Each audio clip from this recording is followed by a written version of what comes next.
பாபா சச்சரியத்திலிருந்து அத்தியாயம் 45. ஹாஹா சாஹேபின் ஐயமும் ஆனந்தராவ் கண்ட காட்சியும் மரப்பலகை பாபாவின் படுக்கைக்கானது பக்தியுடையது அல்ல. முன்னுரை. முந்தைய 3 அத்தியாயங்களின் பாபாவின் மறைவை குறித்து நாம் விவரித்தோம். அவரது நிலையற்ற ஸ்தூல உருவம் நமது காட்சியிலிருந்து மறைந்ததில் ஐயமில்லை. ஆனால் அவரது அழிவற்ற சூட்சம உருவம் எப்போதும் வாழ்கிறது. அவரது வாழ்நாளில் நடைபெற்ற லீலைகள் இன்றும் பெருமளவில் சொல்லப்பட்டு வருகின்றன. அவர் மறைந்த பின்னரும் அவரது புதியதான லீலைகள் நடைபெற்றன. இன்றளவும் தொடர்ந்து நடைபெற்று வருகின்றன. இவை பாபா எப்போதும் வாழ்ந்து கொண்டு இருக்கிறார் என்பதையும் அவர் தம் பக்தர்களுக்கு முன்னை போலவே உதவி கொண்டிருக்கிறார் என்பதையும் தெளிவாக்குகிறது. பாபாவின் வாழ்நாளில் அவரது தொடர்பை பெற்றவர்கள் மிக அதிர்ஷ்டசாலிகளே. ஆனால் அவர்களின் எவராவது இவ்வுலக பற்றையும் இன்பங்களின் மேல் விருப்பத்தை விடாமல் கடவுள் மேல் உள்ளத்தை திருப்பவில்லை என்றால் அது அவர்களது துரதிர்ஷ்டமே ஆகும். அப்போதும் இப்போதும் தேவை என்னவென்றால் பாபாவின் பால் முழு மனதான பக்தியே.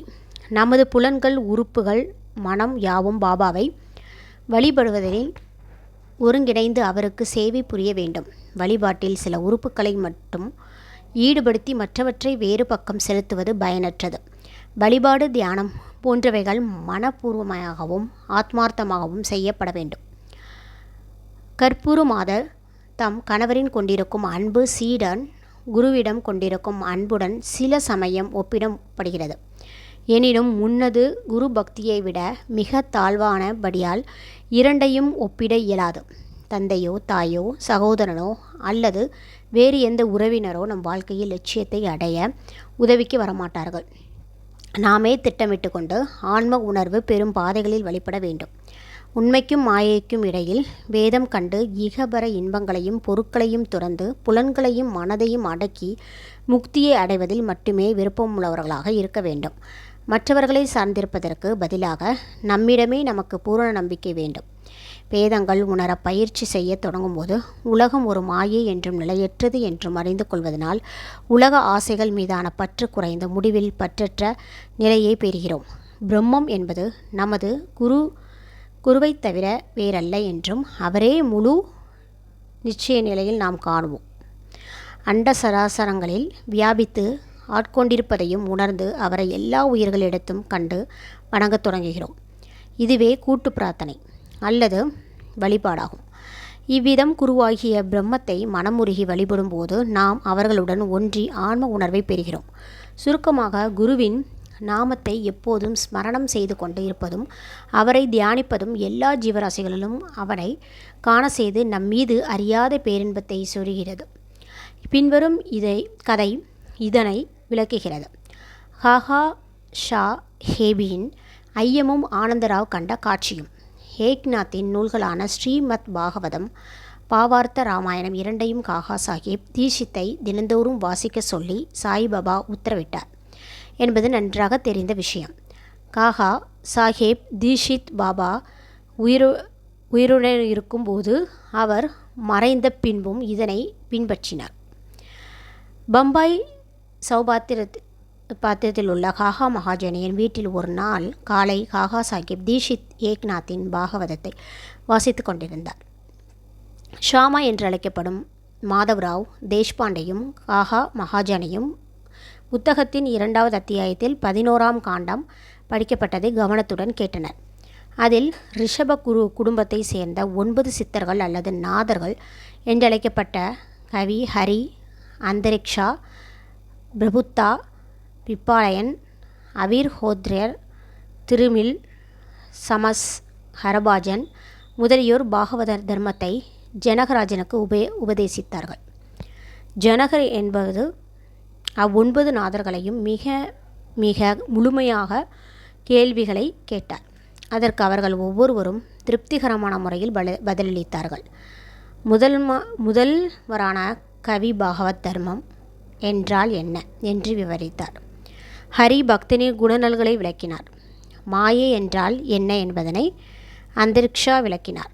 மாயை எவ்வாறு கடப்பதென்பதனை பிரம்மபுத்திரா விளக்கினார்.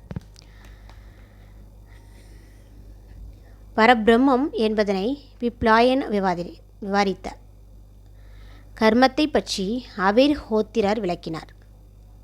திருமேல் கடவுள் அவதாரங்களையும் அவர் செயல்களையும் விளக்கினார். மரணத்துக்கு பின் பக்தனில்லாதவன் எங்கனம் கூலி கொடுக்கப்படுகிறான் என்பதை சமஸ் கூறினார்.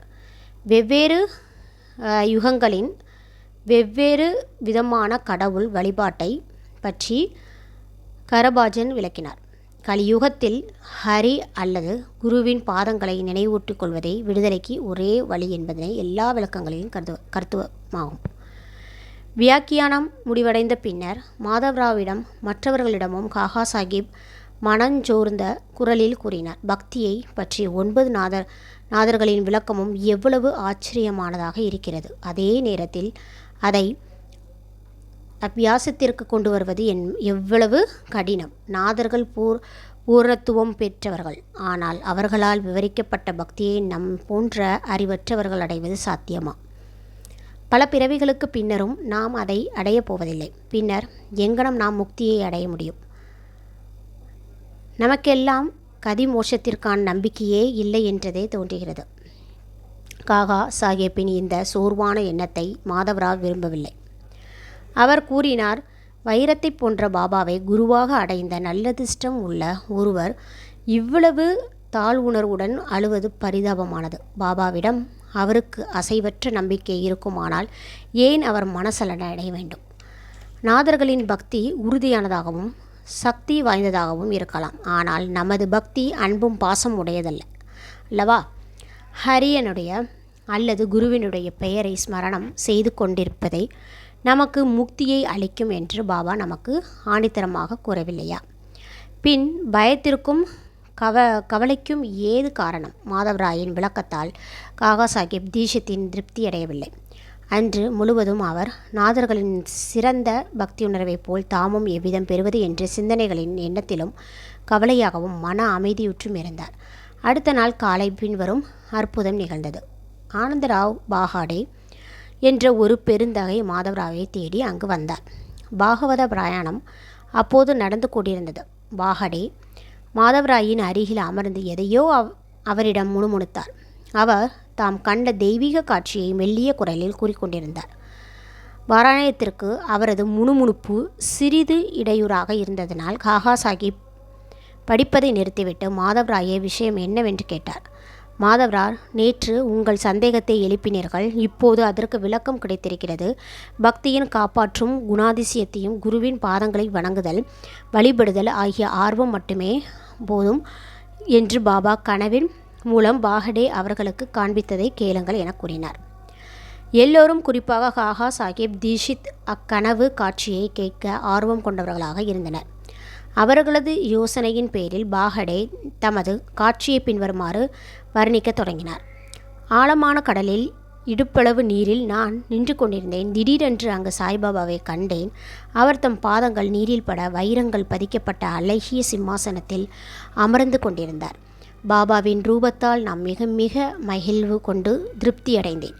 கனவு என்று நினைக்க முடியாத அளவுக்கு தத்ரூபமாக அக்காட்சி இருந்தது. மிகுதியான ஆர்வத்துடன் மாதவராயும் அங்கு நின்று கொண்டிருந்தார். அவர் உணர்ச்சி வசப்பட்டு, ஆனந்தராவ் பாபாவின் பாதத்தில் விழு என்றார். நானும் அங்கனமே செய்ய விரும்புகிறேன். ஆனால் அவரது பாதங்கள் தண்ணீரில் இருக்கின்றன. எங்கனம் எனது சிரசை அவற்றின் மேல் வைக்க முடியும்? நான் இயலாதவனாக இருக்கிறேன் என்று நான் கூறினேன். இதை கேட்டு பாபாவிடம் அவர் கூறினார், ஓ தேவா, நீரில் இருக்கும் தங்கள் பாதங்களை வெளியே எடுத்துக்கொள்ளுங்கள். உடனே பாபா தமது பாதங்களை எடுத்துக்கொண்டார். தாமதமின்றி நான் அவைகளை பற்றி கொண்டு வணங்குகிறேன். இதை கண்டு பாபா என்னை ஆசீர்வதித்து, இப்போது போ, உனது நன்மையை நீ பெறுவாய். பயத்திற்கோ கவலைக்கோ காரணமில்லை. எனது ஷாமாவுக்கும் பட்டுக்கரை வேஷ்டி ஒன்றை கொடு, நீ நன்மை அடைவாய் என்றார். பாபா கனவிலிட்ட ஆணைக்கேற்ப பாகடே ஒரு வேஷ்டி கொண்டாந்து அதை மாதவராயிடம் கொடுக்கும்படி காகா சாஹிப் தீட்சித்தை வேண்டிக் கொண்டார். ஆனால் பாபா அதனை ஏற்றுக்கொள்வதற்கேற்ற ஏதோ ஒரு குறிப்பு அல்லது யோசனை கூறினாலின்றி நாம் அதை ஏற்றுக்கொள்ளப் போவதில்லை என்று மாதவராய் கூறிவிட்டார். சிறிது விவாதத்திற்கு பின் காகா சாஹிப் திருவுல சீட்டு போட தீர்மானித்தார். ஐயப்பாடுள்ள எல்லா விஷயங்களையும் திருவுல சீட்டு போட்டு பொறுக்கி எடுக்கப்பட்டு சீட்டில் கண்டுள்ளபடி நடப்பது காகா சாஹேப்பின் நிரந்தரமாக வழக்கமாகும். இந்த குறிப்பிட்ட விஷயத்தில் ஏற்றுக்கொள்ள தள்ளிவிட என்று இரு சீட்டுகளில் எழுப்பப்பட்டு பாபாவின் படத்தின் அடியில் வைக்கப்பட்டு ஒரு குழந்தையால் அந்த சீட்டை எடுக்கும்படி கேட்கப்பட்டது. ஏற்றுக்கொள்ள என்று சீட்டை குழந்தையால் எடுக்கப்பட்டு வேஷ்டியும் மாதவராயிடம் கொடுக்கப்பட்டு அவரால் ஏற்றுக்கொள்ளப்பட்டது. இவ்விஷயமாக ஆனந்தராவ் மாதவராவ் இருவரிடமே திருப்தி அடைந்தனர். காகா சாஹேப்பின் பிரச்சனை தீர்ந்தது. மற்ற ஞானிகளின் மொழிகளுக்கு மரியாதை கொடுக்க இக்கதை நம்மை ஊக்குவிக்கிறது. அதை சமயம் நமது அன்னையிடம் முழு நம்பிக்கை கொண்டு அவரது அறிவுரைகளின்படி நம்பிக்கையுடன் நடக்கவும் கூறுகிறது. ஏனெனில் அவர் வேறு எவரை விட சிறப்பாக நமது நலத்தை அறிகிறார். பின்வரும் பாபாவின் மொழிகளை உங்கள் உள்ளத்தில் பதித்து கொள்ளுங்கள். இவ்வுலகில் எண்ணற்ற ஞானிகள் இருக்கிறார்கள். ஆனால் நமது தந்தையே உண்மையான தந்தையாவார். மற்றவர்கள் பல நல்ல விஷயங்களை கூறலாம், ஆனால் நமது குருவின் மொழிகளை மறக்கவே கூடாது. சுருக்கமான உங்கள் குருவை முழு மனதுடன் நேசியுங்கள். அவரிடமே பரிபூர்ண சரணாகதி அடையுங்கள். பயபக்தியுடன் அவர் முன் சாஷ்டாங்கமாக வணங்குங்கள். பின்னர் ஆதவனுக்கு முன் இருள் இல்லாதிருப்பதைப் போல் உங்கள் முன் நீங்கள் கடக்க வேண்டிய உலக வாழ்வினும் கடல் இல்லாததை காண்பீர்கள். மரப்பலகை பாபாவின் படுக்கைக்கானது, பக்தியுடையது அல்ல. நமது ஆரம்ப நாட்களில் 4 முழ நீளமும் 1 முழ அகலமும் உள்ள ஒரு மரப்பலகையின் 4 மூலைகளிலும் சிற்றி விளக்குகள் எரிந்து கொண்டிருந்த பாபா உறங்கினார். பின்னர் அவர் பலகையை துண்டு துண்டாக உடைத்து தூக்கி எறிந்துவிட்டார். ஒரு முறை இப்பலகையின் பெருமையையும் முக்கியத்துவத்தையும் காகா சாஹேப் தீட்சித்திடம் பாபா விவரித்தார். இதை கேட்டுக்கொண்டிருந்த அவர் பாபாவிடம், நீங்கள் இன்னும் மரப்பலகையை விரும்பினால் சௌரியமாக தூங்குவதற்கு மசூதியில் மீண்டும் ஒன்றை விடுகிறேன் என்றார். பாபா மகள்சாபதியை கீழே விட்டுவிட்டு, நான் மேலே துயில் விரும்பவில்லை. காகா மகள்சாபதிக்காக நான் மற்றொரு பலகையும் ஏற்பாடு செய்கிறேன். பாபா, அவன் எங்கனம் பலகையின் தூங்க முடியும்? பலகையின் மீது தூங்குவது எளிதல்ல. தன்னிடத்து பல நல்ல குணங்கள் பண்புகள் உள்ள ஒருவனே அங்கனம் செய்ய இயலும். தனது கண்கள் அகல விழித்திருக்கும் நிலையில் தூங்க கூடியவனே அதில் தூங்க முடியும். நான் தூங்கும் முன் மகள்சாபதியை என் அருகில் அமரச் சொல்லி எனது நெஞ்சில் மீது கை வைத்து நாமஸ்மரணம் கேட்கிறதா என கவனிக்கும்படியும் தூங்கிவிட்டால் எழும்பும்படியும் அவனை கேட்கிறேன். இதை கூட அவனால் செய்ய இயலுவதில்லை. தூக்க மயக்கத்தில் தலையை ஆட்ட ஆரம்பிக்கிறான். எனது நெஞ்சில் அவனது கை ஒரு கல்லை போல் கனப்பதை உணர்ந்து நான் ஓ பகத் என்று கூவும்போது அவன் அசைந்து கண் விழிக்கிறான். தரையில் மீதே சரியான அமர முடியாமலும் தூங்க முடியாமலும் தடுமாறுபவனும் தனது ஆசனம் நிலையுறுதியாக இல்லாதவனும் தூக்கத்திற்கு அடிமையானவனுமான அவன் உயரத்திலுள்ள பலகையின் எவ்விதம் தூங்க இயலும்? மற்ற அநேக முறையில் அடியார்கள் மேல் கொண்ட அன்பினால் எது நம்முடையதோ அது நம்மிடம் இருக்கிறது, எது மற்றவனுடையதோ அது அவனிடம் இருக்கிறது என்று பாபா கூறினார். ஸ்ரீ சாயி பணிக அனைவருக்கும் சாந்தி நிலைக்கட்டும். ஓம் சாய்ராம், ஓம் சாய்ராம், ஓம் சாய்ராம். அல்லாஹ் மாலிக்.